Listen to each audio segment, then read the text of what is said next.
We had talked back in one of the videos about, Blade Trinity, that Goyer and Ryan Reynolds became close and like close associates, right?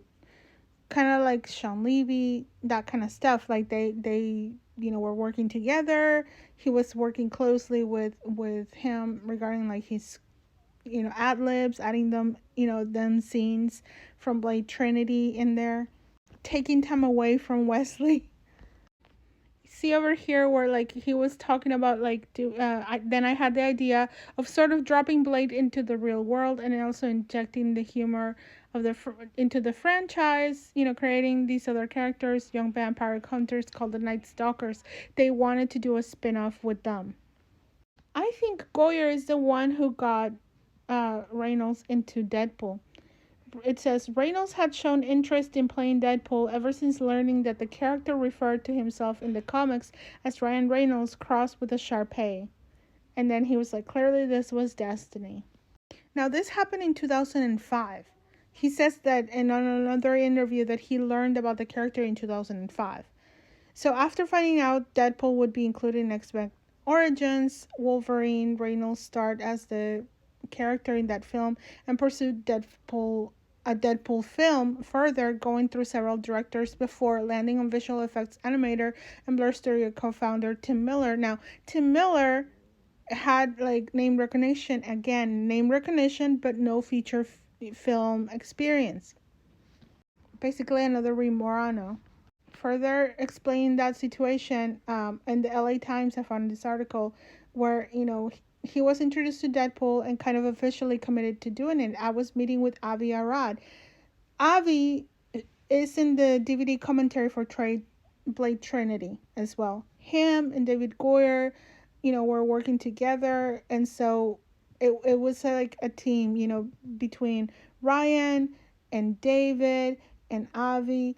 Is Avi the executive, the anonymous executive that was telling people around, like defaming Wesley Snipes, saying that Wesley was saying racist stuff against Ryan Reynolds? Who could it be? Who could be this anonymous exec? I am so curious. If you guys have any ideas, let me know. Drop it in the comments.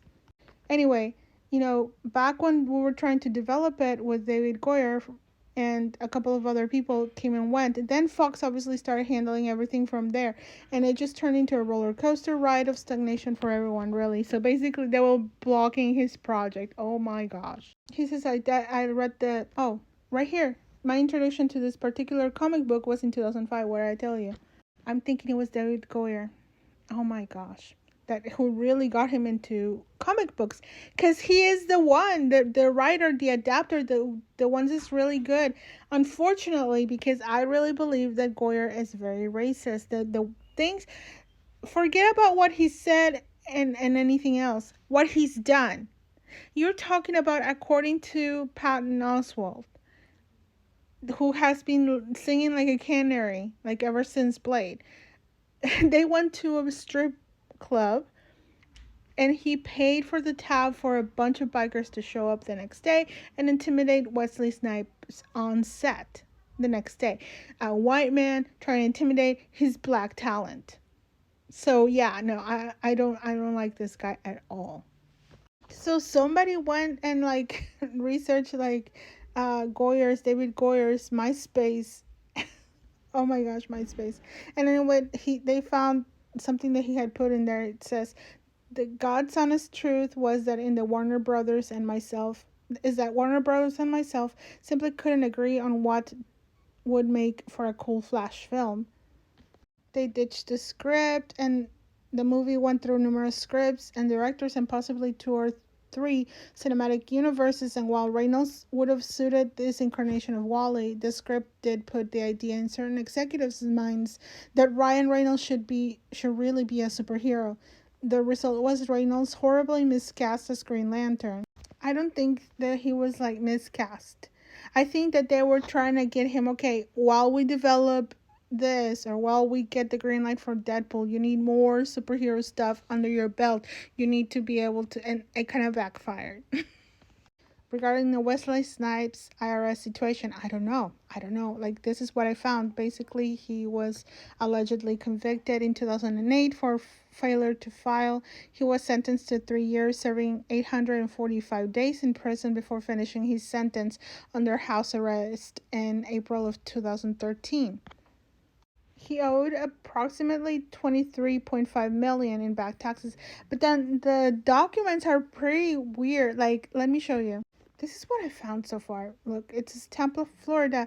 An 8-count indictment was unsealed today, charging Wesley Trent Snipes, formerly of blah blah blah, and then also Eddie Ray Can of Sorrento, Florida, and Douglas P. Rosal of Venice, Florida, with conspiracy to defraud the Internal Revenue Service and presenting a fraudulent claim for payment to the IRS, assistant attorney, blah blah blah.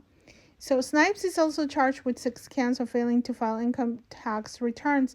Each of the conspiracy and false claim charges carry a maximum sentence of 5 years in prison. Snipes also faces up to 1 year in prison on each charge of failing to file income tax returns. According to the incident, Khan was the founder and leader of American Rights Litigators and its successor, Guiding Light of God Ministries. It was formed in 1996 and conducted business for an office located in Plymouth, Florida. In August 2003, ARL moved to an office located into Mount Dora, Florida, and began operating blah blah blah. It's alleged that ARL and GLGM were for-profit commercial businesses that promoted and sold fraudulent tax schemes designed to impede the administration of the internal revenue laws of the United States. What? According to the indictment, Rosal was a CPA who continued to work as an accountant after his CPA licenses in Ohio and Florida were revoked.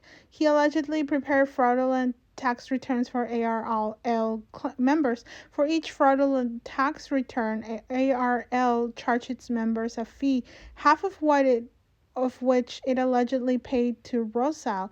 In addition, if any such fraudulent tax return generated a tax refund, and ARL would collect 20% of the refund from the member and pay half of such amount to Rosal. Can and Rosal, operating through ARL, allegedly promoted a fraudulent tax scheme based on the so-called 861 argument, asserting that United States citizens and residents could be taxed only on income derived from certain foreign-based activities and not on wages and other income earned within the United States. The indictment also alleges the defendants knew the argument was false. Also, the argument has been consistently rejected by courts.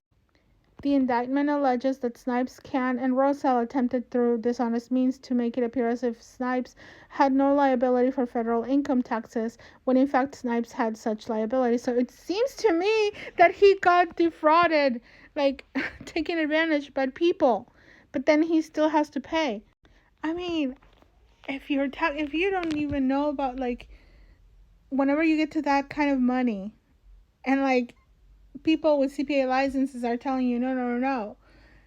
I mean, and if you've never done your taxes before, like on your own, I don't know, maybe he just got taken advantage. I honestly can't say here. What do you think? And they say that there was like some whistleblower, somebody that went and, like, called the authorities on him.